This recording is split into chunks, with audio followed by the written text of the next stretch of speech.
Hello and welcome back to the best of Rslash. Today we're taking a look at Entitled Parents, where Opie's daughter kicks the crap out of a bully. This first story has been brought to you by What the Hell 431. I saw this today and I can't stop laughing. I was traveling in my city metro. It wasn't that much crowded at the time, but all the seats were occupied. Still, you could freely stand without being humped by a stranger. There was a kid sitting in the reserve seats, the ones for people with handicaps, pregnant women, and old people, and definitely not for moms of 2-year-olds. He was probably 14 or 15, I don't know. He is the hero of the story here. Then at one stop, our entitled mother comes in. She has this cute little child who is trying to keep up with his mom's pace. Entitled mom sees our hero sitting at the reserve seat and just stares at him. I guess this was her way to make people automatically give away their seats or something. The kid didn't move though. This probably irked Entitled Mom a lot, I guess, because she moved towards the kid with heavy steps. She comes near him, stops, and again does the stare. The kid doesn't budge. Then she starts screaming. If she didn't have the whole compartment's attention earlier, she had it now. She starts berating the kid for sitting in a reserved seat and not giving it for someone more deserving, like a mother like herself with a young kid. I don't know what her logic was. The seats aren't reserved for them anyways. She just keeps shouting and screaming and tries to get others' opinion on it, and for a while, people were on her side.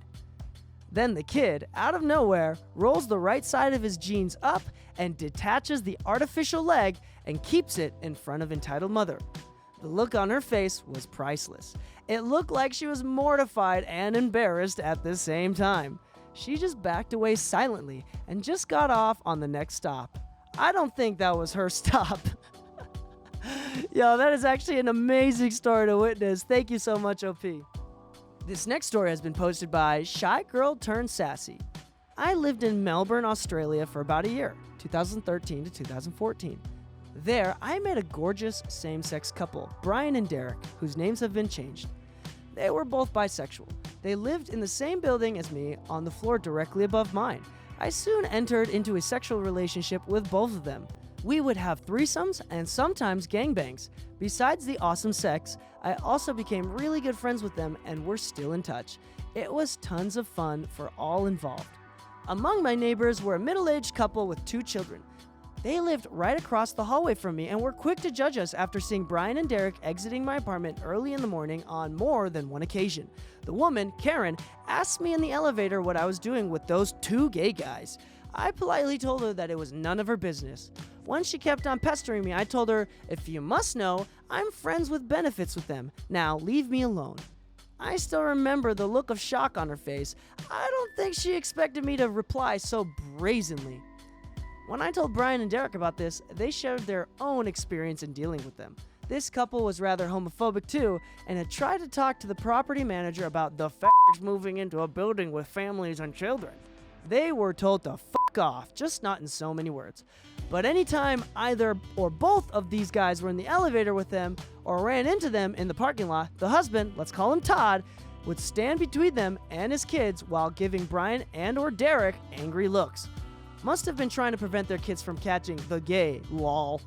In the weeks that followed, the entitled couple continued to give me the stink eye anytime they saw me. I just smiled back at them sweetly, which pissed them off even more. On one occasion, their teenage daughter said "good morning" to me and tried to make small talk before her mother dragged her away by the arm while berating her for talking to that woman. Interestingly, their kids seemed very well behaved and nice, and I truly felt sorry for them. My next door neighbors, another couple with kids whom I got along very well with, later told me that Entitled Mother had tried to get them to file a noise complaint against me. According to Entitled Mother's logic, since I shared a wall with that family, they could probably hear all the ungodly noises coming from my apartment, and they should complain in order to protect their children. The nice couple told them they would do no such thing, as I had never bothered them, and they would never hear any such noises coming out of my apartment. One night, Brian, Derek, and I decided to have a foursome that would involve 3 of us plus their friend Dean. The next morning, Dean asked if he could come back to my place with me. As it was Sunday morning and Dean was hotter than hell, I agreed. As he and I were walking down the hallway to my place, Karen was just getting out of hers. She saw Dean and I smiling and talking, and his arm was wrapped around my waist. She approached me, asking angrily if I was being a whore and selling my body. I told her she was insane and asked her to kindly fuck off. Later that day, I received a call from the property manager. She wanted to let me know that Karen and Todd had complained that I was a prostitute and that it was dangerous for their children to be in the same building as me. They told her in great detail about how I was bringing home different men. The property manager had gotten to know Brian and Derek quite well and had an inkling that I was friends with them. So she contacted them and they told her all about entitled parents' crazy behavior and accusations, and that a man they had seen with me was a mutual friend. There was no prostitution going on. The property manager dissuaded entitled parents from filing any sort of false complaint against me, as it would cause a world of trouble for them. I thanked the kind lady and later had a good chuckle over it, all with Brian and Derek. The blatant harassment from Karen and Todd had stopped, but of course, the hateful looks continued. On one occasion, when they were in the elevator together, Karen made a pathetic attempt at shaming me by condescendingly asking if I was going to have any men over that night. What she didn't realize is that shame about my promiscuity is something I'm entirely incapable of feeling. I proceeded to tell her in great detail about all the sex acts I was going to engage in that evening. I mean, she's the one who asked, right? After this fun little interaction, she and her husband avoided me completely. Good times. Thank you, OP, for this funny story. Next time, you should ask her husband what sex acts she's been doing with him. This next story has been posted by Random3177. So, this is my second story. Little background, I'm an Iraqi war vet and I believed in teaching the women and girls in my life to defend themselves with impunity. So at the very young age of 4, I've been teaching my child to defend herself. Story time, I'm at work one day and I get this call from my daughter's school. I go outside to answer the phone and the conversation goes like this. Hello, Terminator, I need you to come pick up baby Terminator. Can I ask what this is about? Yes, your child has been in a fight and needs to leave the school premise. What do you mean she's been in a fight? What happened? I mean, she wouldn't just pick a fight, right? Well, from what we can tell, entitled kid was running up behind her, grabbing her butt. She apparently warned him to stop, and when he wouldn't, knocked him out cold. So I'm confused. What is happening to the boy then? Well, your daughter seems to be the aggressor, and we need her to leave, and she is going to be suspended. Now, my child at the time lived with my ex-wife, and I had heard from the ex that my kid was having an issue with this boy for a while, and I knew my daughter had gone through many times telling on him to no resolve. I also knew that he had been told many times by teachers to stop and hadn't. Wait, so nothing is going to happen to the boy who has been sexually assaulting my daughter for X amount of time? Well, Mr. Terminator, she did strike him once and knocked him out. She needs to learn violence is not the answer. She needed to bring it up to the attention of a teacher.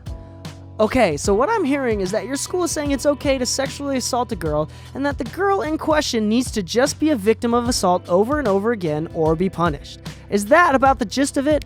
Now, I hear silence as the principal mulls over what I have just said. I can tell they are trying to justify this weak tea bullshit. I compose myself. So here's what's gonna happen. You can either punish both or punish none of them. Because I promise you, the last thing you want is me in my dress A's and TV reporters showing up and blasting your whole school over this. Now, I can understand that her punching this brat is unacceptable, but what I will not take, and neither will she, is him not being punished as well. Do I make myself clear? The principal goes silent. Also, why are you calling me and not her mother? Well, Mr. Terminator, she told us to call you. You listen to me and listen good. I swear to you and God, I will not put up with this. I demand a meeting with you, her teacher, and this boy's family. If I can't make it, my ex-wife will. If this isn't resolved to my liking, I will bring a holy hell upon this whole stick house you've built. Do you Do you understand me? Yes, sir. Good. Call my ex, let her know the time and date. We will coordinate from there. I hang up and call my ex. She agrees with me and I go back to work. About a work week later, there is a meeting, but unfortunately, I have work and my ex has to go in for me. From what I am told, this boy's family tries to play it off as boys will be boys and tries to get my daughter expelled. There are times when I remember why I married my ex, and this is one of them. She proceeds to tell them that the last thing any of them wants is for me to get more involved than I already have, and that if I have to, I will bring it all burning down. Every brick. Outcome was both were suspended for 4 days, and the boy moved to a different class, and I never got a call like that again. Moral of the story, my kid's a badass and got cake. Moral of the story, my kid is a badass and got a cake for sticking up for herself, and a lot of love on both ends of me and my ex. Edit, sorry for not being clear, she was 7.5 at the time of the incident. Edit 2, for those who don't believe me, that's fine.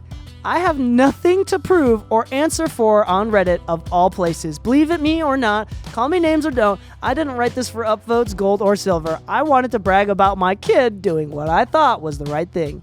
Yo, OP, this is such a crazy story. Your kid did do the right thing. And you know what would have been better? If you actually went on the news with your military uniform and started...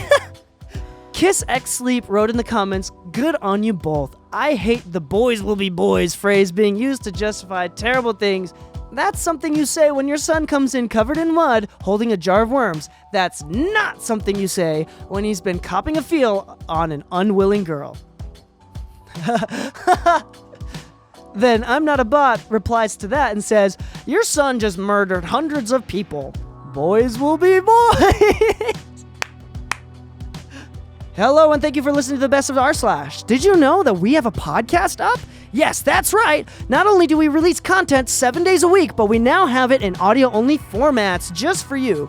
Also, if you like this content, please leave a thumbs up, as that is the fastest and best way to help our channel grow.